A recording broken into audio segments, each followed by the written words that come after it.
ঝালমুড়ি একসময় ছিল শুধু বাংলার রাস্তার জনপ্রিয় খাবার, কিন্তু এখন সেটাই হয়ে উঠেছে এক নতুন রাজনৈতিক ট্রেন্ড।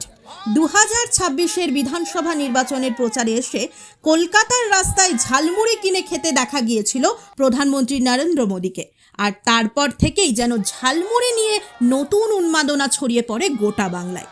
এরই মাঝে গতকাল প্রকাশিত হয়েছে বিধানসভা নির্বাচনের ফলাফল, আর সেই ফলাফলে বড় পরিবর্তন। সবুজ থেকে গেরুয়ায় রং বদলেছে পশ্চিমবঙ্গের রাজনৈতিক মানচিত্র। এই পরিবর্তনের আনন্দে অভিনব উদ্যোগ দুবরাজপুরে। ঝালমুড়িকে কেন্দ্র করে উদযাপন।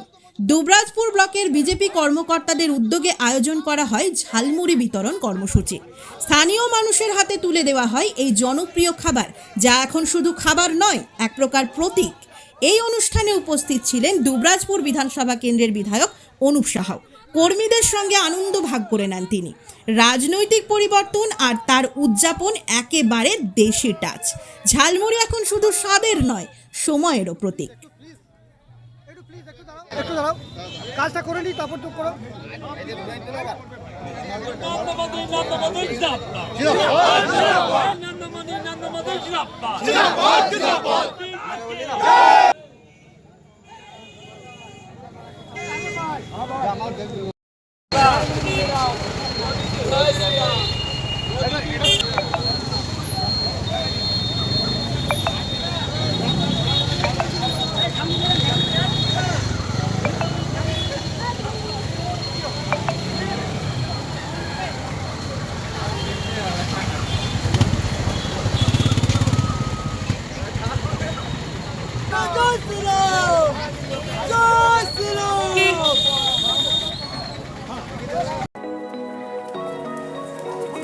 कुछ इमोशंस एक्सप्लेन नहीं होते, बस फील होते, जैसे प्यार, रोमांस की लहरें, खुशियों की बूंदें, कभी पानी सा नरम, कभी गहरा।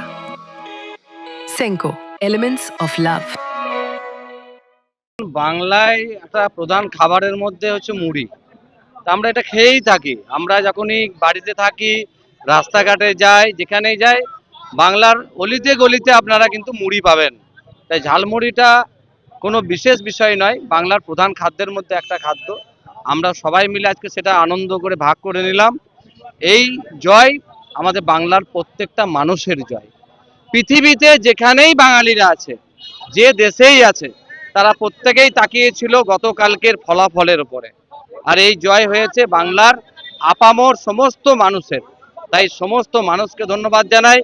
দুবরাজপুর বিধানসভার দল মত ধর্ম বর্ণ নির্বিশেষে সকলের জয় হয়েছে। আগামী দিন সকলকে নিয়ে আমরা বাংলার উন্নয়ন করব। দেখুন, আমরা সবাই মিলে একসাথে থাকতে চাই, আনন্দের সাথে থাকতে চাই, শান্তির সাথে থাকতে চাই। বিজেপি মানে শান্তি, বিজেপি মানে উন্নয়ন।